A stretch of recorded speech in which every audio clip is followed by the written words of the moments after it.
In this morning's webinar, Changes to Recognizing Revenue with Implementation of ASU 2014-09, is your nonprofit prepared?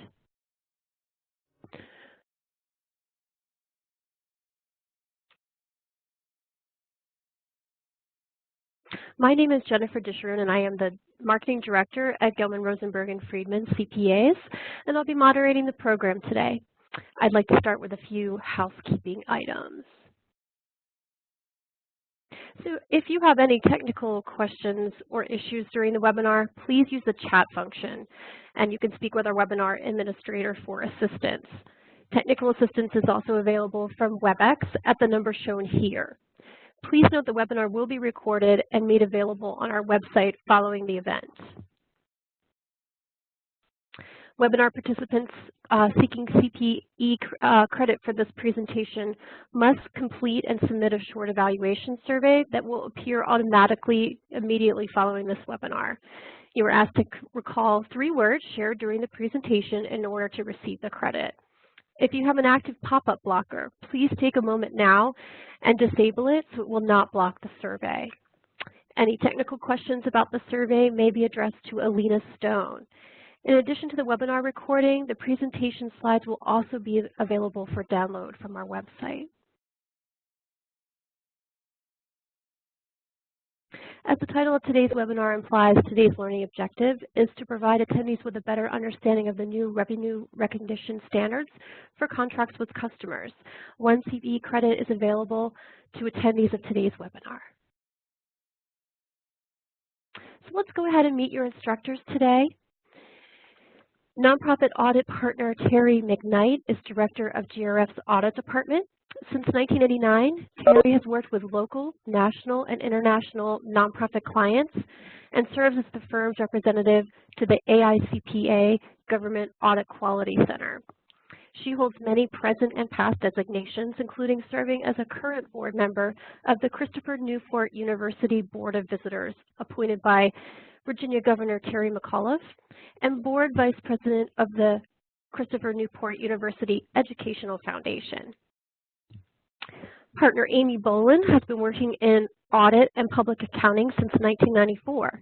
She specializes in audits of nonprofit organizations, including associations, private voluntary organizations, and other charitable institutions. As an expert on uniform guidance, Amy is a frequent presenter to updates on OMB's federal compliance regulations. She currently serves as the treasurer of the American Association of Suicidology, and she is a member of the Institute of Management Accountants Small Business Committee. And with that, I will turn the program over to Terry McKnight. Thank you, Jennifer. Good morning and happy Monday to all. Our goal today is to introduce you to the guidance from the FASB on accounting and reporting of revenue that is soon to be effective. The guidance is considered to be the most significant piece of guidance issued by the FASB in recent years. For some entities, the accounting changes will be minimal and only new disclosures will be required. However, for others, significant accounting and reporting changes will be needed in addition to those new disclosures. In our presentation, we will introduce you to the new guidance, including where it can be found, why the change, new requirements, how they differ from existing GAAP, effective dates, and how you might begin to implement. We will also follow up with an overview of the new project that arose from the new guidance regarding contributions received and contributions made. So where is the new guidance? The main principles of the guidance can be found in FASB ASU number 2014-09, Revenue from Contracts with Customers, Topic 606, which was issued by the FASB back in May of 2014. This was the culmination of over 6 years of deliberations between the FASB and the IASB, the International Accounting Standards Boards, and since that time they have added 6 additional ASUs for a variety of reasons. First, they wanted to delay the original effective date by 1 year based on request for additional time to implement. And then the remaining 5 ASUs, they wanted to clarify, modify, and improve some of the original guidance based on feedback from the stakeholders. The guidance was placed in a new topic in the FASB codification, topic 606, revenue from contracts with customers. This ASU does supersede most of the existing guidance that was in FASB ASC 605, the revenue recognition, as well as many other sections of the codification. And just to be mindful, 606 has over 700 pages of reading that needs to be done, and that doesn't include the additional 6 ASUs that has followed, just to keep that to be mindful of. So the big question is why? So for many entities, revenue is the single largest amount in their financial statements. So management, lenders, shareholders, those charged with governance, and other financial statement users focus on revenue to monitor an entity's financial performance and general financial health. So trends in revenue from period to period are also important. Revenue is used in many financial ratios, debt covenants, a basis for determining compensation and benefits, and on and on. So in the late 2000s, the FASB and IASB undertook a project to converge portions of U.S. GAAP with IFRS and selected revenue as one of the areas to pursue. Both of the boards identified weaknesses in their existing accounting guidance for revenue, and both boards recognized their existing disclosure requirements were not adequate to provide financial statement users with sufficient information to understand an entity's revenue.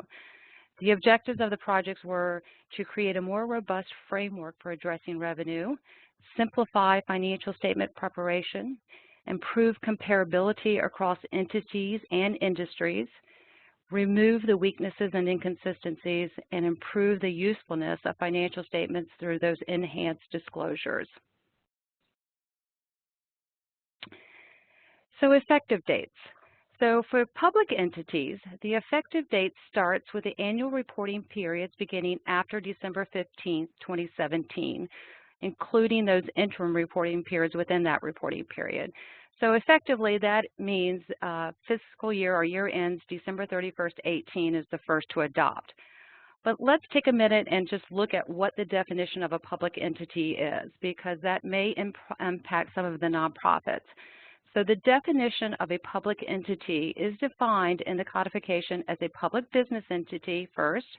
Second, a nonprofit entity that has issued or is a conduit bond obligor for securities traded, listed, or quoted on an exchange or over-the-counter market. And third, an employee benefit plan that files or furnishes financial statements to the SEC. So therefore, several nonprofits may have to go with this earlier implementation date. But for all others, including most nonprofits, the effective date begins for annual reporting periods beginning after December the 15th, 2018. So what that effectively means, December 31st, 19 will be the first to adopt within that category. Okay, I think we've arrived at our first polling question. The question is, what impact do you think Revenue 606 will have on your organization? You have 4 choices here. If you believe it has a major impact on your organization, or it will impact your organization a little or not greatly, but not greatly. You don't believe it will impact your organization in any noticeable way, or you're just not sure yet. Please take a moment and answer the polling question for us. And in the meantime, I'm going to go ahead and give everyone our first CPE word. The first CPE word is winter, as in winter wonderland. Again, the CPE word is winter. Okay. All right. It looks like most of you on the call today are not sure what impact this will have on your organization yet. So let's continue with the presentation. Terry, back to you. Okay, well, I'm certainly glad everybody's here on the call, so hopefully after today's session you will have a better idea if this does impact you. So let's go over to what the new requirements are. Our current GAAP uses a more rule-based approach to revenue recognition so that revenue can be recognized if certain rules were met. However, this new guidance utilizes a principle-based approach that often requires you to apply more judgment when considering certain matters such as contract terms and other facts and circumstances.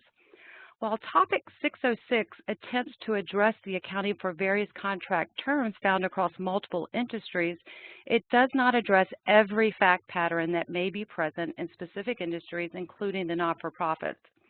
Each industry will need to interpret and apply the principle-based guidance to their transactions. There are two key principles that applies when accounting for revenue. First, the revenue should be recognized in a way that reflects the transfer of promised goods or services to customers. Thus, determining when a promised good or service is transferred to the customer is really a critical factor. And secondly, the amount of revenue recognized should equal the consideration an entity expects to be entitled to for these promised goods or services. Determining the consideration in many transactions is not difficult because the amount is fixed and will not change. However, in other transactions where variable consideration may be involved or there are multiple goods or services to be delivered, that determination can be much more challenging and require judgment. So the new guidance applies to all entities, regardless of industries, that enter into contracts to provide goods or services to their customers in the ordinary course of business. So therefore, exchange transactions are subject to the new ASU. And the definition of an exchange transaction is a reciprocal transfer between two entities that results in one of the entities acquiring assets or services or satisfying liabilities by surrendering other assets or services or incurring other obligations. So examples of exchange transactions for the nonprofit industry are membership fees, sales of products and services, naming rights, sponsorships, special events, grants and contracts, and of course there are others, but those are the most common that we see. But out of the scope of the ASU, it is important to know that the non-reciprocal contributions do not follow the 606 revenue ASU. It does not specifically state that. They are excluded within the guidance, however, just by definition alone. So non-reciprocal contributions do not apply. So FASB has acknowledged this, but is unwilling at this point to actually document within the ASU. So the definition of a contribution is an unconditional transfer of cash or other assets to an entity, or a settlement or cancellation of its liabilities in a voluntary non-reciprocal transfer by another entity acting other than as an owner. So there are many exchange transactions that have a contribution component. Therefore, they will have to bifurcate those transactions in order to properly apply the new standards. This may cause considerable judgment, and Amy, in a later slide, will give us some guidelines on help us to go through that process. So the following contracts were explicitly excluded within the ASU, and those are lease contracts, insurance contracts, financial instruments, and other guarantees. And they follow other guidance under different ASUs. So now let's talk about implementation options. The ASU requires a retrospective adoption using either a full retrospective for all prior periods being shown or a modified retrospective type of adoption. So let's look at transition option number 1. So under this particular option, you apply retrospectively to each prior reporting periods presented and may elect any of the following practical expedients. So for completed contracts, you do not have to restate the contracts that begin and end within the same annual reporting period. For completed contracts having variable considerations, the entity may use the transition price at the date of the contract was completed versus trying to going back and estimating some type of variable consideration amount in those comparative reporting periods. And for all reporting periods presented before the date of initial application, entities do not have to disclose the amount of the transaction price allocated to the remaining performance obligation, and an explanation of when the entity expects to recognize that amount in revenue. So under option 2, this allows an entity to adopt the new guidance retrospectively with the cumulative effect of the initial applying in the opening balance of the net asset at the point when they apply it. So the comparative periods presented would not have to be restated, so there's less work here involved. The rules apply to contracts that are incomplete at the date of the initial application, and you must provide additional disclosures on how each line item within the current accounting period compared. And then under option 3, a single year financial statement versus showing any type of comparative in the year of adoption. So that is by far would probably be the easiest. So the objective of the disclosure requirements is for an entity to disclose sufficed information to enable the users of the financial statements to understand the nature, amount, and timing and uncertainty of revenue and cash flows arising from contracts and from contracts with customers. To achieve that obligation, an entity shall disclose quantitative and qualitative information and amongst the following. So revenue recognized from contracts with customers, including the disaggregation of revenue into the appropriate categories, contract balances, including the opening and closing balances of receivables, contract assets, and contract liabilities. You'll have to disclose the performance obligation, including when the entity typically satisfies its performance obligations and that transaction price that is allocated to the remaining performance obligations, and any type of significant judgments or changes in any type of judgments made in applying the requirements to those particular contracts. And so the ASU came up with a 5-step model to help us determine how revenue is to be recognized. So under the key principles, the 5 steps are: Step 1, identify the contract with the customer. Step 2, identify the performance obligation. 3, determine the transaction price. 4, allocate the transaction price to the performance obligations. And then step 5, recognize that revenue. So this is a snapshot here of the 5 steps. And so we'll go into a deeper dive on each step. So under step 1, we have to start with the basics. And so first we have to identify the customer. So the customer is the party that contracted with an entity to obtain goods or services from that entity. And most of the time, identifying that customer will be very easy. However, in some situations, such as a multiple party arrangement or collaborative arrangements, identifying the customer can require more judgment. So next, we have to identify the contract. There are at least 2 key words in the definition of a contract. The first is agreement, and while that might imply a written agreement, that is not required. It can be a written or verbal agreement or an arrangement implied by your customary business practices. The second item is enforceable, and the new guidance does state that enforceability is a matter of law. And as a result, you will need to consider federal, state, and local laws to determine what contracts are enforceable. So under step 2, after you identify the customer contract, you then have to identify the performance obligation. A performance obligation is a promise in a contract with a customer to transfer distinct goods or services to that customer. The concept is similar to the concept of a deliverable in prior revenue standards. And in a basic transaction, the good is available for sale and the customer decides to purchase. So in a service industry, the performance obligation may be a one-time obligation or it may be a continued service over a period of time.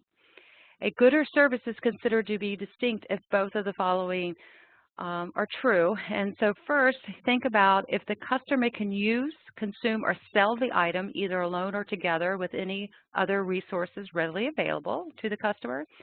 And secondly, if the good or service can separately be identified from other promises in the contract.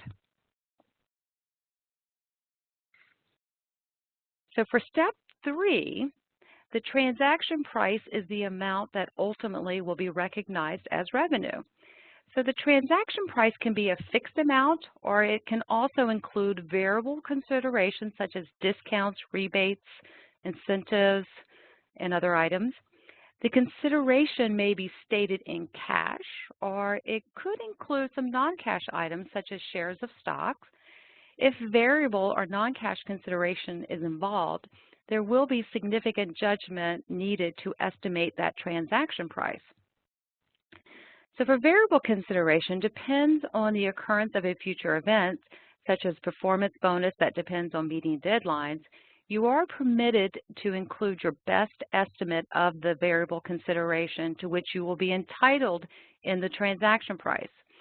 You do not have to wait for the uncertainty to resolve before starting to recognize it. This would result in recognizing revenue earlier. So when deciding how much variable consideration to include in that transaction price, however, you are limited to an amount that is not probable of resulting in a significant reversal of revenue when that future event does occur and the amount does become known. So non-cash consideration should be included in the transaction price at its fair value, something to think about. And you should also adjust the transaction price for other items such as the time value of money if there is more than 1 year between delivery and payment. Collections on behalf of third parties such as sales taxes should also be therefore shown as net revenue. And consideration of a payable to a customer such as a coupon or a sales incentive that is more than the fair value of any goods or services received from the customer should also be deducted. So going on to step 4, you earn revenue when you satisfy a performance obligation. That is when a customer gets control of the good or service that make up the performance obligation. Accordingly, you need to determine the appropriate amount of revenue to recognize for each obligation, and therefore, after you determine the transaction price for a contract, you need to allocate that transaction price to the various obligations that make up the contract. The goal of dividing the transaction price is really to identify the amount a contract entitles you to in exchange for satisfying each performance obligation. And if a contract has only one performance obligation, then it's really rather easy. The entire transaction price can be attributed to that performance obligation. But if there are 2 or more performance obligations, you have to allocate the transaction price to the performance obligation.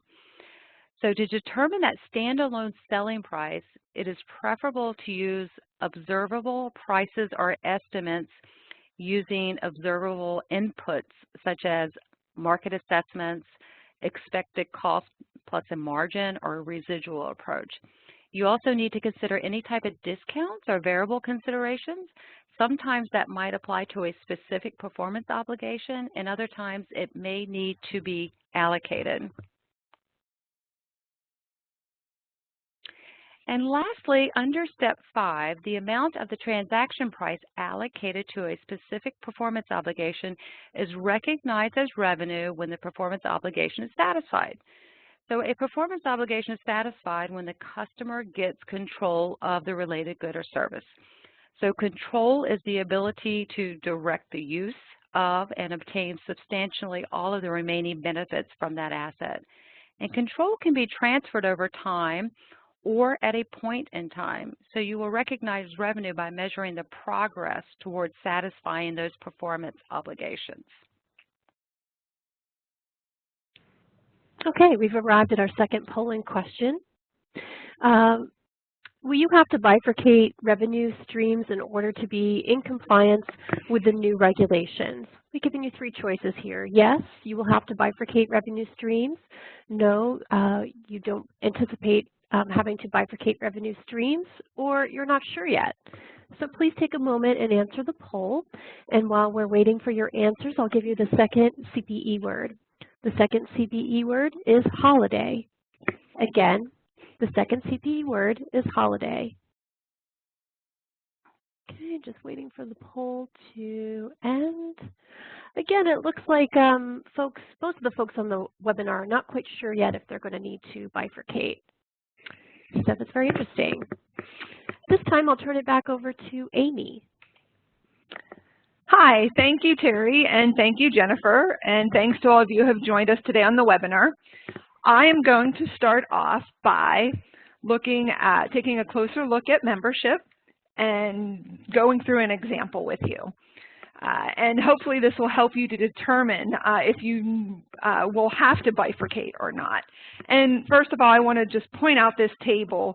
Let's look at the table. It has indicators that are useful for distinguishing between the membership dues and the exchange transaction. As you see this, you're going to look and basically have to determine how these factors affect your current membership benefits.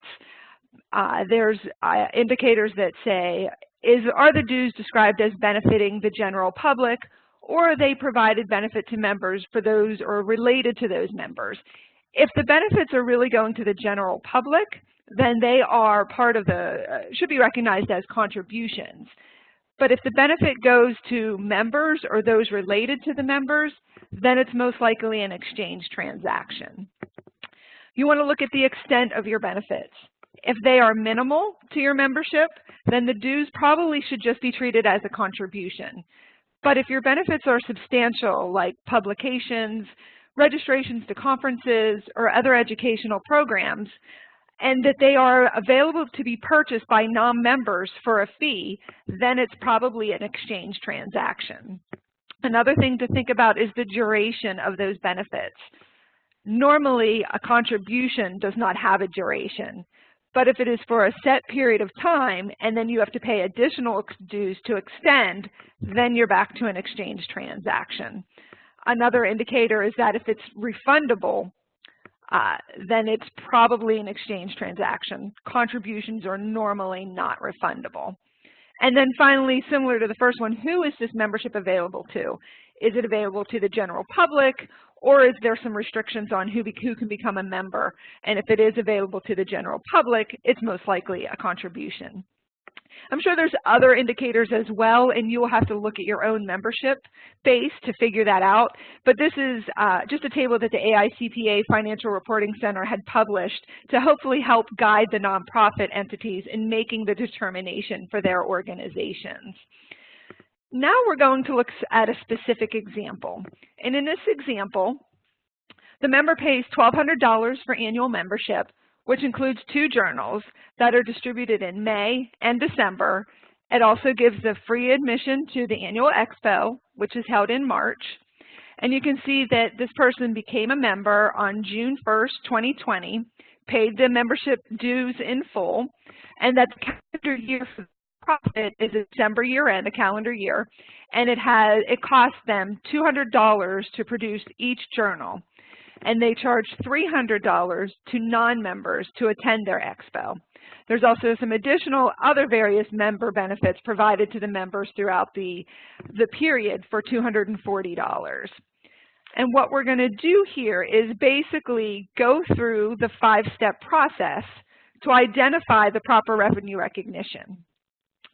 So step 1, identify the contract. Is there an agreement between the 2 parties? Yes.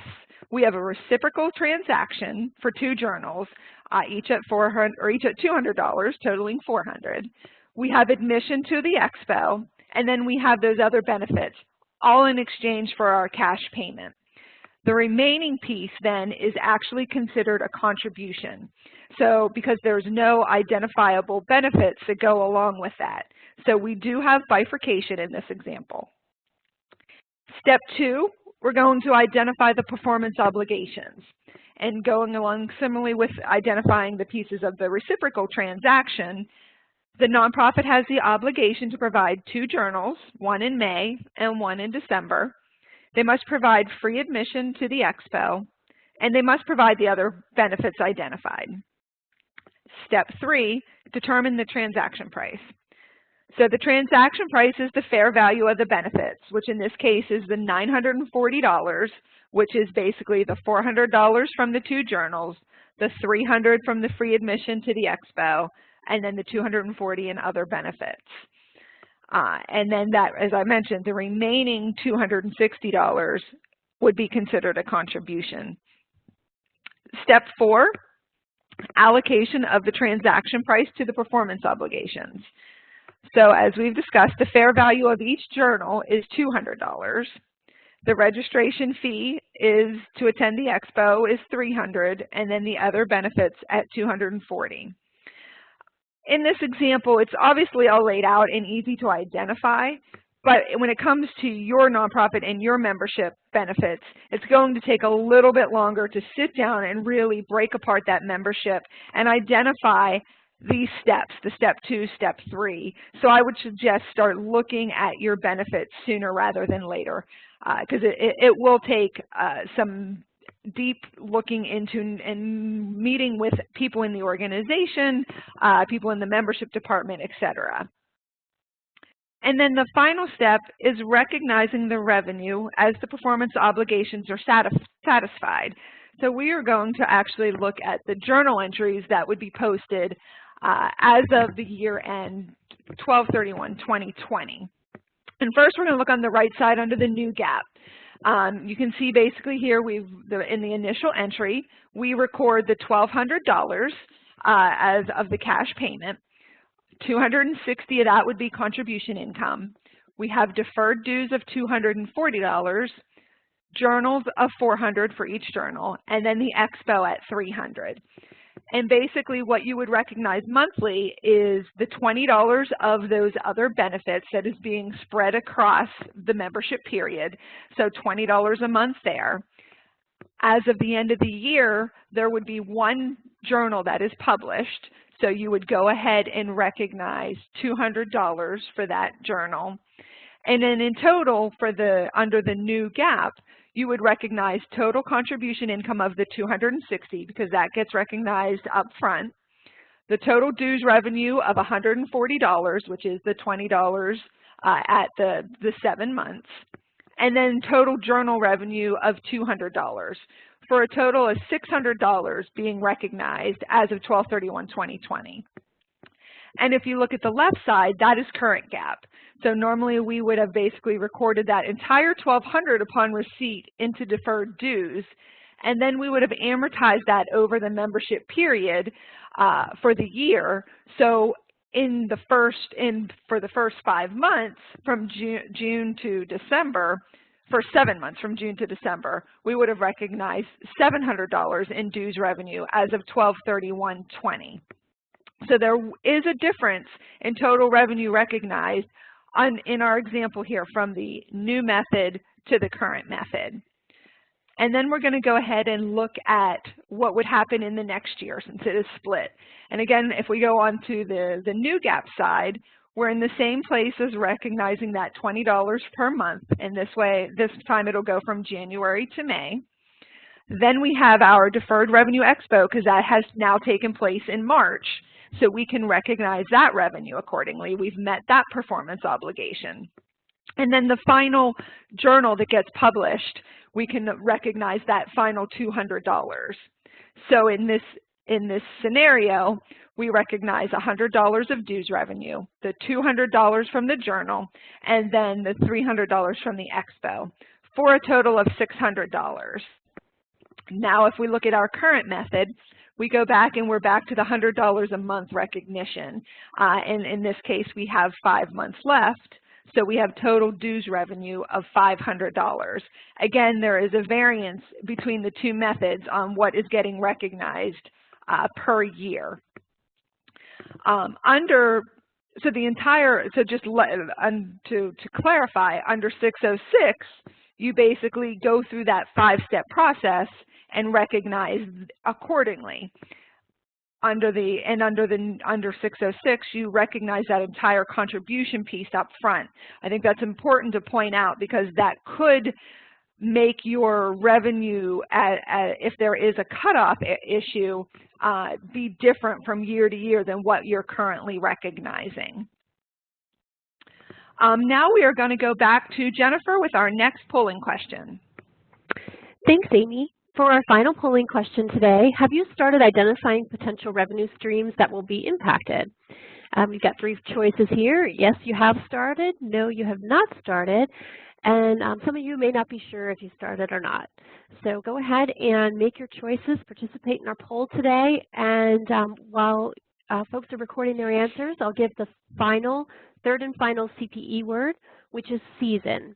Again, the third CPE word is season. Okay, our poll is ending. And it looks like most of you have not started, and I think that implies that you probably need to. So that's kind of where folks are on the spectrum of identifying these potential revenue streams that will be impacted.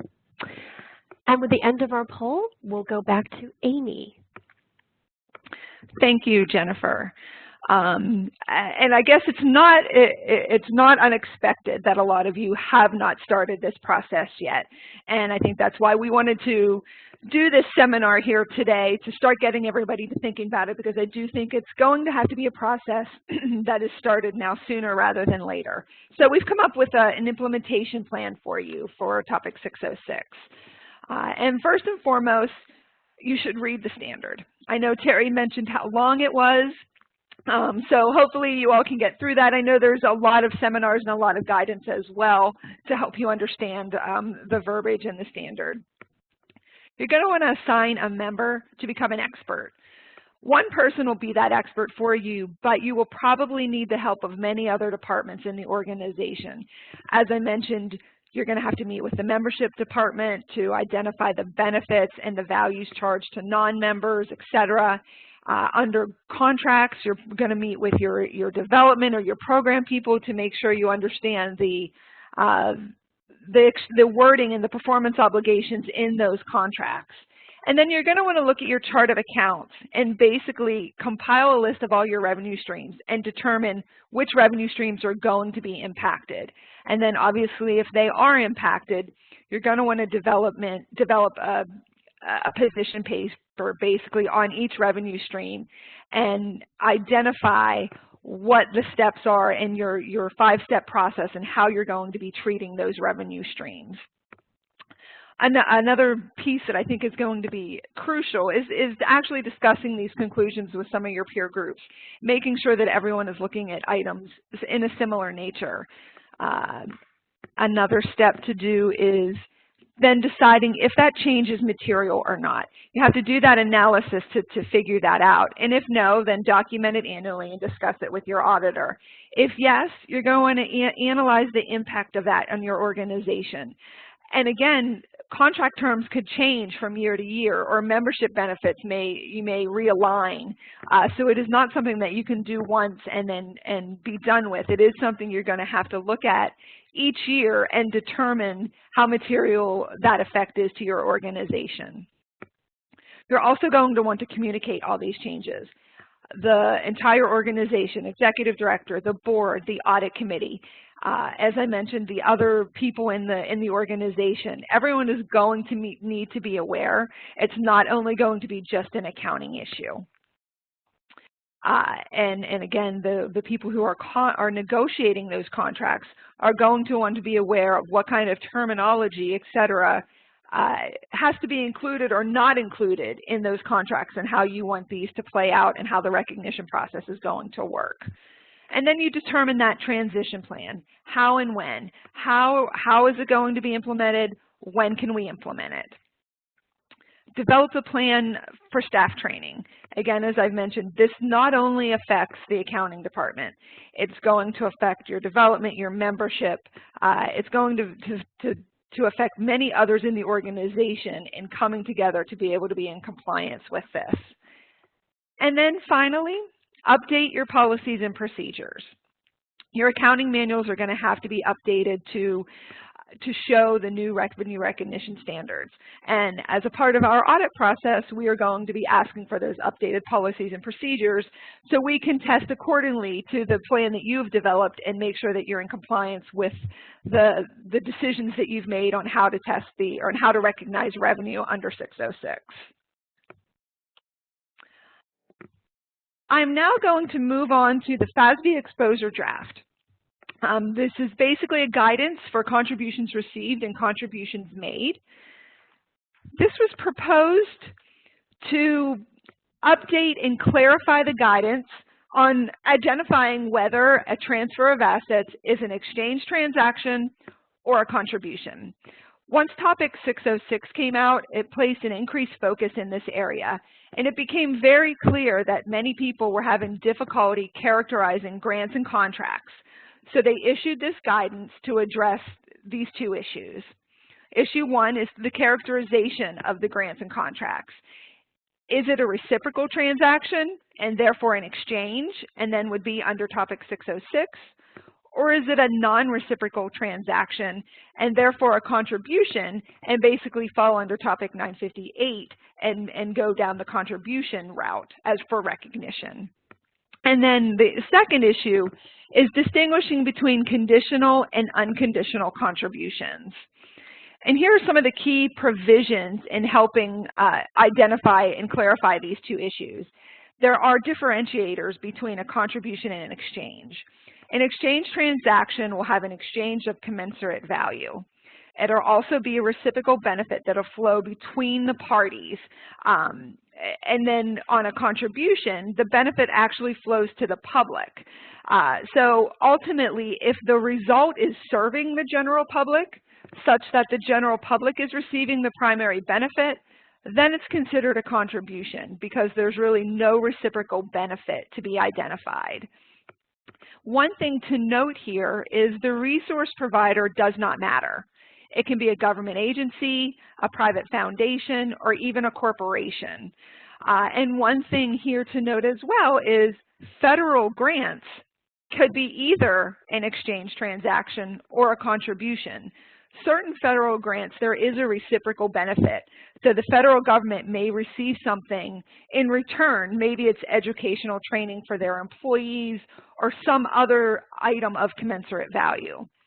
Other federal awards are clearly for the benefit of the public. So you'll have to look at each grant or contract closely and determine which guidance is applicable.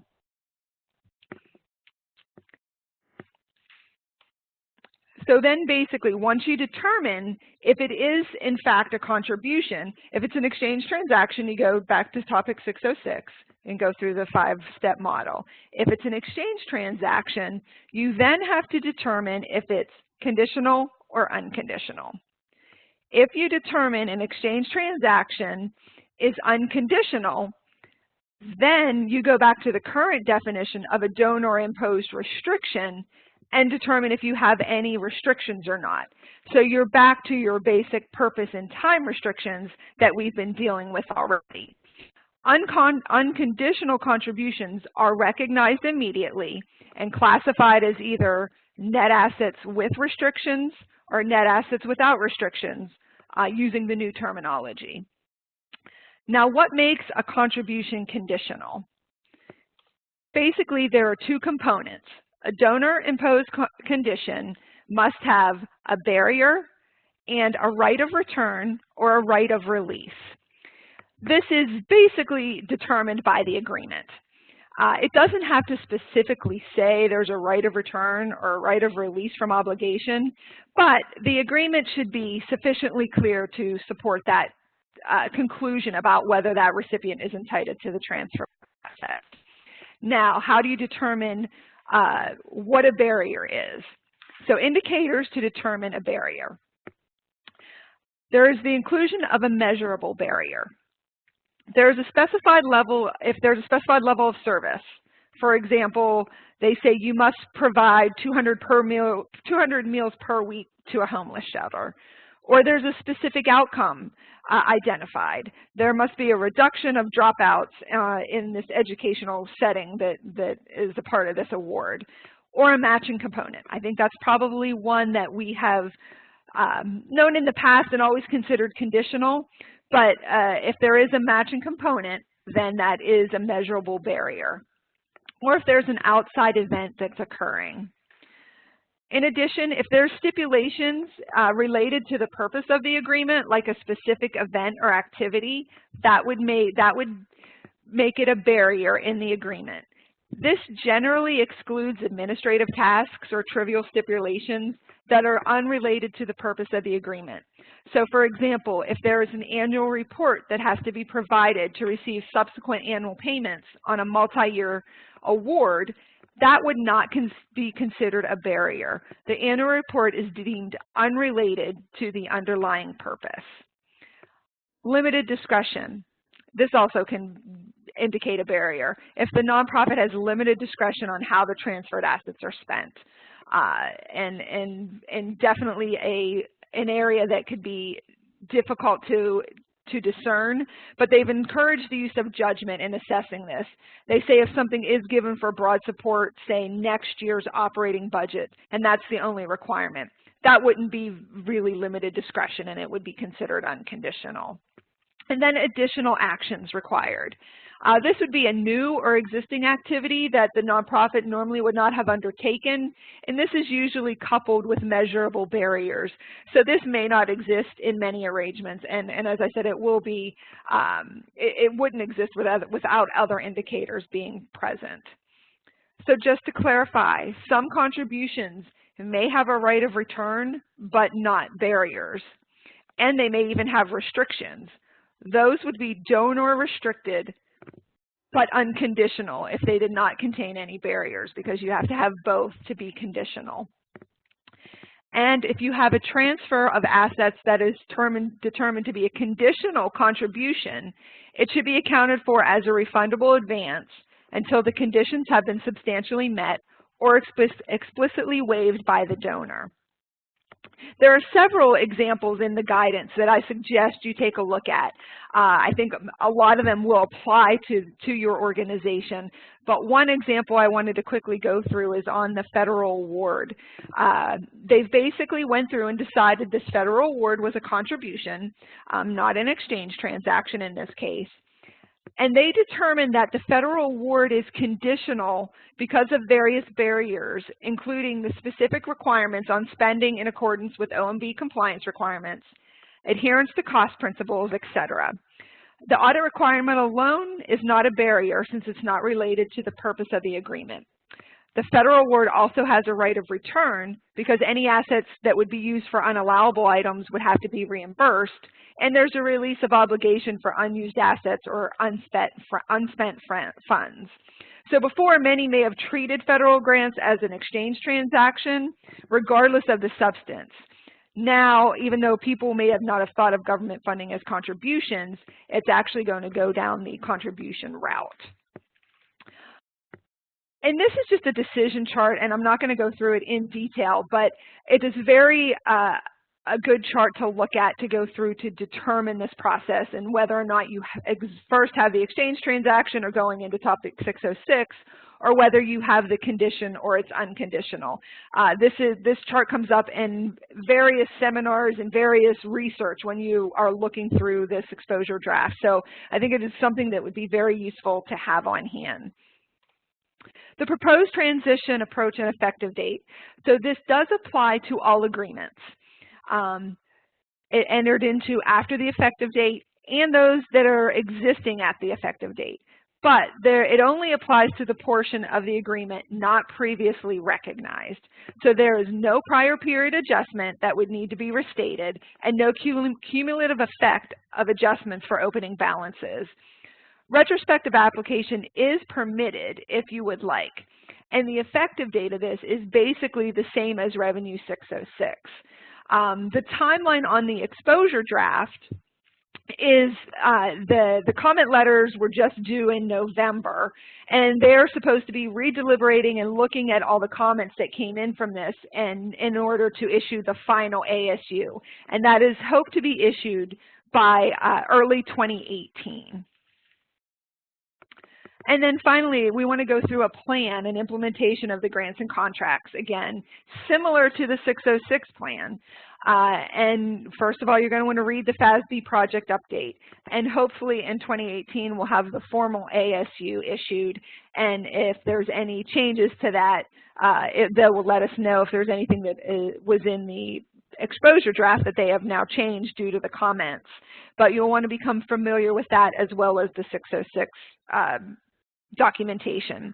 And then again, you're going to assign that staff to become an expert. It's probably going to be the same expert from 606 because they're going to be looking through and determining which path of revenue recognition it's going to go through. In this case, you're going to have to review all the grants and contracts because you're going to have to identify if it is an exchange transaction or a contribution, and then identify which route it's going to go through. And again, document that decision process for each grant or contract.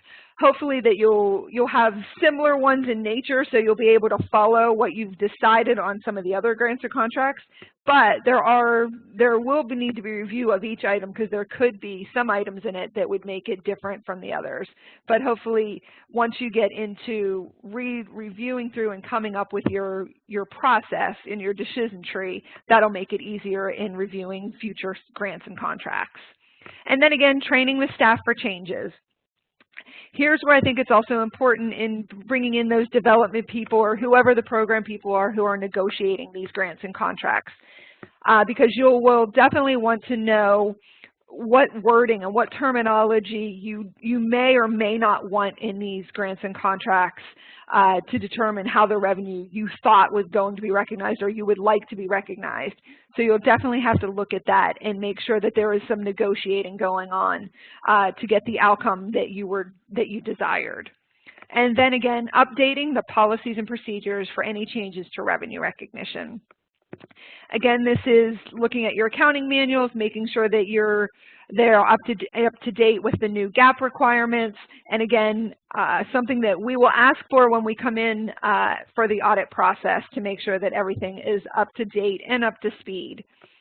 I know that's a lot of information in a short amount of time, but we would like to hear from you if you have any questions. Okay, thanks, Amy. We have already received some questions. They've been coming up through the WebEx system while you and Terry were covering the material, and so I've jotted down a few that I think would be good to answer. Pardon me. Here's a question. What if you determine the membership benefits are minimal? Can you split the contribution between years if your year-end doesn't coincide with the membership year to be able to have revenue in the following year? I hope that made sense. Yeah, I'll take that one, Jennifer. No, if your membership benefits are minimal, you would have to recognize that as a contribution up front.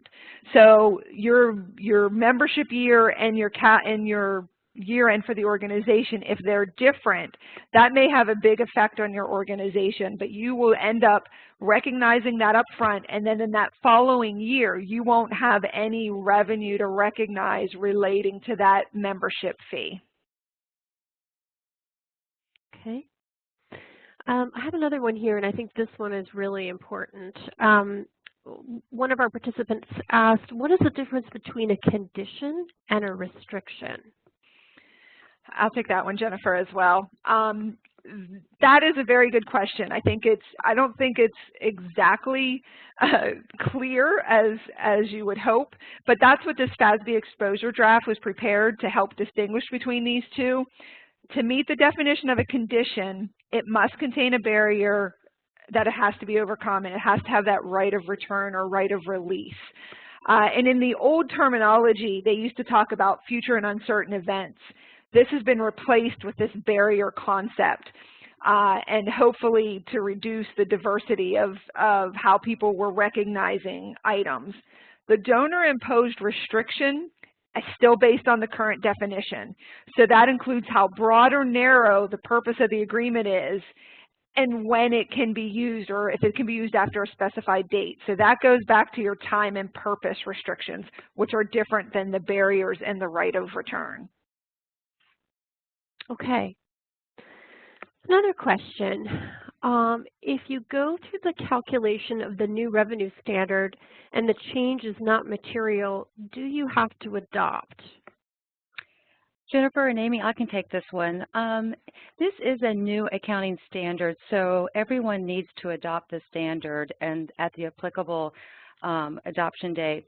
However, if you go through the process and you're looking at what that dollar amount is versus what you've done in the past, and it is immaterial, I think you can choose not to make that adjusting journal entry.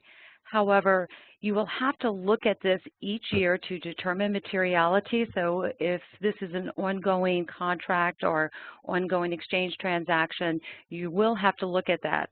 The auditors coming in are going to be looking at that as well. And if it is immaterial, and it may have to be disclosed on the AU 260 governance letter to those charged with governance to let them know that there were past adjusting journal entries related to the revenue recognition. So it may just be easier to go ahead and make those adjustments whether they're not material or not. Okay. All right, great. Thanks, Terry. Another question. What transition option for implementation will GRF recommend to their clients? Again, Terry? I can take this one since I talked about the implementation.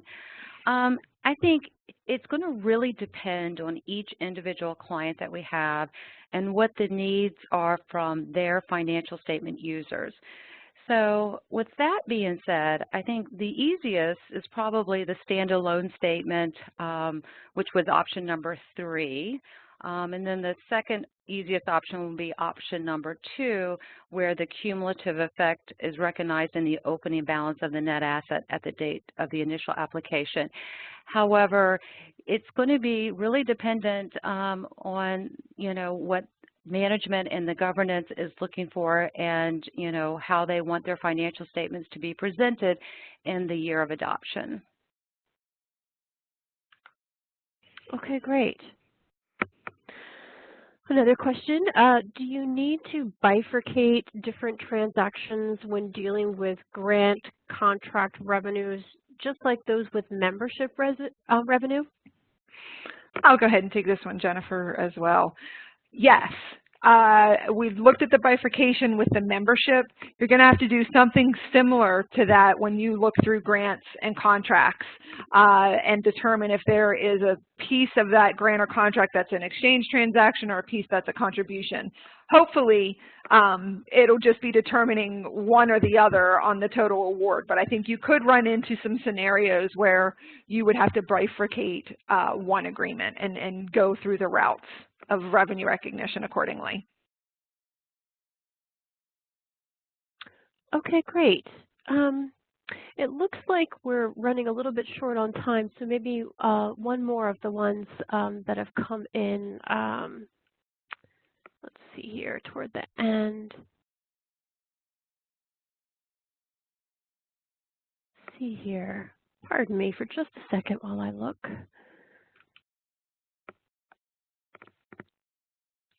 I don't think you've covered this, but pardon me if you have. Will cost reimbursable grants be affected by the standard? I can take that one, Terry. Yes, definitely. Basically, it's all grants and contracts. You have to go through the process and decide if they are exchange transactions or contributions. And I think a cost reimbursable contract or a cost reimbursable award, it's going to depend on it. You're going to look at the substance over the form to decide if it is a true contract and considered an exchange transaction or if it is considered a contribution. So again, you're looking to see who is benefiting from that cost reimbursable contract to say, is it the public that's going to be benefiting or is it the federal government? Okay, great. Thanks for clarifying that. And then another clarification, I think we had a participant ask, if we could state again, by when all contracts need to be operating according to the 606 requirements. That's an important one. Well, that goes back to the effective dates.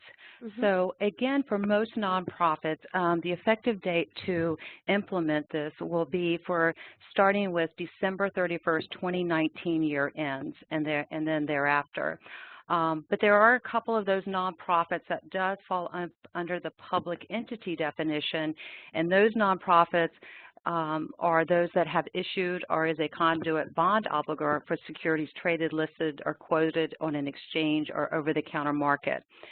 So, but if they are going to follow the 1231.19 as the first implementors with those for most nonprofits, now is the time to start looking at it, because you do have to retrospective, you know, those opening balances. So no matter if you're using a single presentation or if you're showing multiple periods, you're still going to have to know how that impacts during that year prior to the implementation.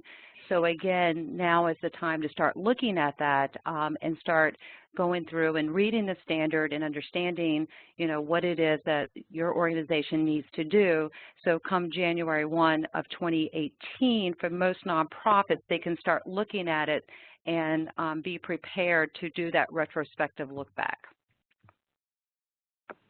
Okay, ladies, we're just about out of time, so I'll wrap up today's program. You're seeing now the contact information for Terry and Amy. If you have some other questions you'd like to ask either of them, their contact information appears here.